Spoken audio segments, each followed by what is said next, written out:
This channel is made possible by viewers like you. My viewers, subscribers, and patrons greatly help to keep this channel going. I wouldn't be here today if it wasn't for all of you. Please make sure to subscribe so you don't miss any uploads. And if you'd like to go the extra mile, please check out my Patreon page. For just $1 a month, you'll get access to what I'm working on, previews of upcoming content, and even early videos, along with other tier options for those that are interested. Thank you, and now on to the video.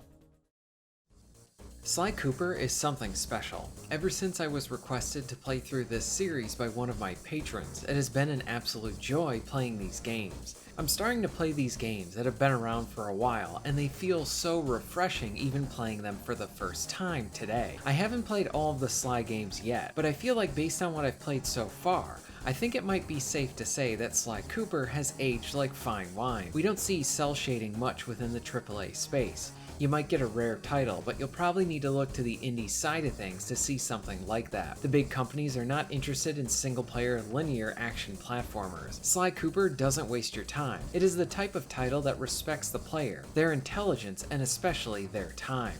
I had played Sly Cooper 1 back when it was remastered on the PS3, and thought it was great then. For whatever reason, I never played the other two PS2 games. Now I'm going back through the entire series, and I'm trying to savor every moment of it. This is one of Sucker Punch's best, and this is one of Sony's best, and even early on with Sly 2, I am finding myself finding even more reasons why this series is so special, and why I love it.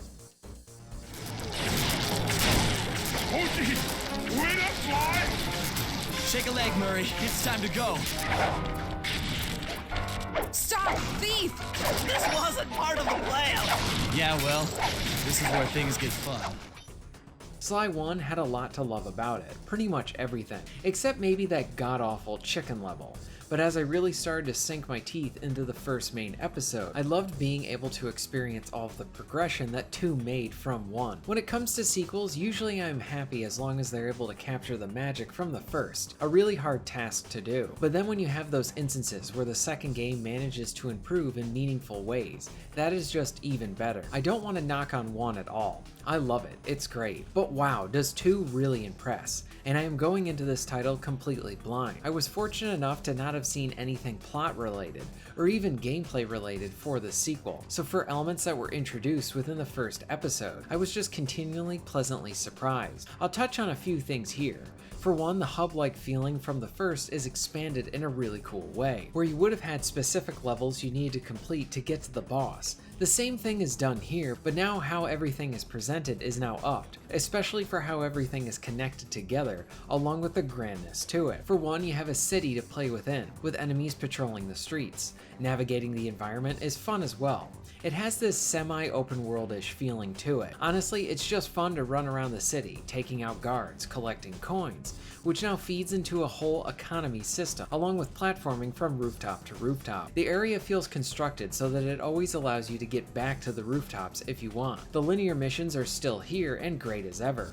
Each of your missions have you preparing and then setting up the big heist. You get to participate in the build-up, and then when you get to the heist, the payoff feels earned, like you did each one of those steps to get there. It's touches like this that give it that movie-esque quality at times. I was genuinely surprised how you were able to play each of the crew members this time around. In the intro, you see them all in action, helping out, but being able to now control them and have them play out each of their parts and getting ready for the heist itself really improves that team aspect that the game is going for. Murray gets a big upgrade from the first, and I like how both Sly, Murray, and Bentley all play differently. For example, Murray is the muscle and can even pick up stun foes and use them as weapons. Stealth elements also see additions and improvements that make the game feel even sneakier than the first, like being able to hide under tables and pickpocket enemies. And there's plenty more to discuss here about the first episode.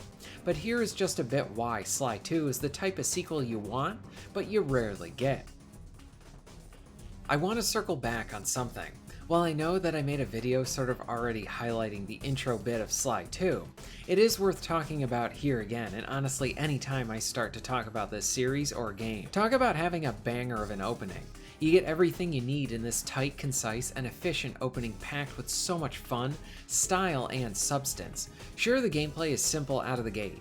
Jump a bit, smash some stuff, and navigate a few ropes. All of this is done with the quality feeling to the movement and actions, along with that killer presentation. Some of the very best games expertly nail their opening moments, because that is the hook for the player. That can be what keeps someone playing it, in the worst cases dropping it for a new title. And most importantly, just like with the first game, Sly 2 just gets it right too.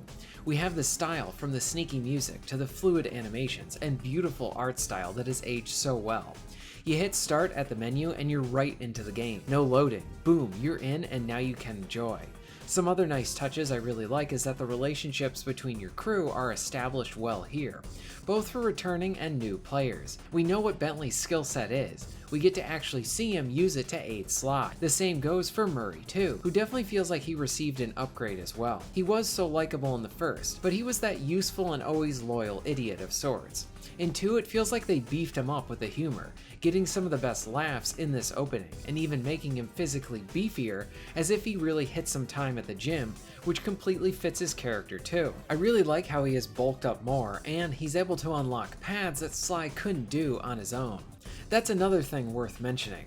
Most of the first game was Sly in the field, Murray as the driver, and Bentley as your guy in the chair, feeding you all the information you needed. Now, you did get to play as Murray a few times in the first game, like those driving stages, or working with him in the turret levels. Bentley actually got into the field digitally when he had to save Sly through the twin stick style shooter level. But here in Sly 2, we start with all of them actually physically present in the field as a team. I really like seeing them all in action, and it makes this opening feel even more earned, in that it respects that we didn't really get to have this in the first game, and now we get to have it here. Sly Cooper 1 is a rich piece of Sony history, and another great game that you can find on the great PS2. Now with the sequel, Sly 2 Band of Thieves, you get a game that very much takes what 1 did well and then elevates it further. It's a game that says, yes, we were just getting started with the first, and the second proves that these developers had so much more to offer, and with that, it has to offer something special too. That introduction nails everything you want, and then playing the very first level, I am reminded of the things that I love from the first, and are pleasantly surprised how the sequel expands on it. Things feel like a natural progression, feeling elaborated on, aiming to give a sequel that hits all of those points that you would like from the first, along with so much more. On top of that, we have engaging visuals, an awesome soundtrack, and those killer cutscenes. I didn't plan to make all these videos while playing the sequel, but the more I played 2, I felt compelled to talk about it. Sly is a game and a series that shouldn't be as underrated or overlooked than it is. Its excellence is seen in every area, and it should be talked about more. What are your thoughts on Sly Cooper? Should Sony bring more of these games back? Or maybe a new game or remastered set?